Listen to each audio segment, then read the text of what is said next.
সেই মানুষের বাঘ এখন ইঁদুর হয়ে গেছে।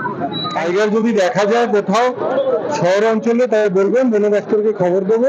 তাকে হয় খাঁচাবন্দি করতে হবে, নাহলে তাকে জঙ্গলে ছেড়ে দিয়ে আসতে হবে। আপনারা দেখছেন এইকাল.in, সঙ্গে থাকুন, ভরসা রাখুন। Tiger is back.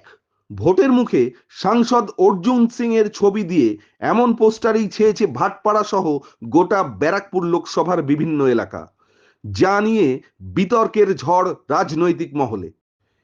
এবার এই বিতর্কে বিস্ফোরক ব্যারাকপুর লোকসভা এলাকার দুই বিধায়ক সুবোধ অধিকারী ও সোমনাথ শ্যাম। কি বললেন তারা, দেখে নেব সেই প্রতিবেদন। পোস্টার করছে টাইগার ইজ ব্যাক। মানুষ খেকো বাঘ কোন টাইগার? মানুষ খেকো বাঘ 2019-এ মানুষ খেকো বাঘ এসেছিল। সেটা দেখেছেন কি, প্রায় 4 জন সংখ্যালঘু ভাই খুন হয়েছিল, 3 জন আমাদের হিন্দু ভাই খুন হয়েছিল। তো মানুষ খেকো বাঘ যদি ফেরত আসে, সেই মানুষ খেকো বাঘ এখন ইঁদুর হয়ে গেছে। টাইগার তো জঙ্গলে থাকবে, শহর অঞ্চলে নয়।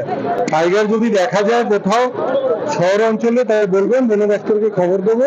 তাকে হয় খাঁচাবন্দি করতে হবে, নাহলে তাকে জঙ্গলে ছেড়ে দিয়ে আসতে হবে।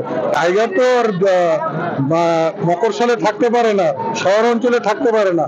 টাইগারের জায়গা হচ্ছে জঙ্গল কিংবা খাঁচা।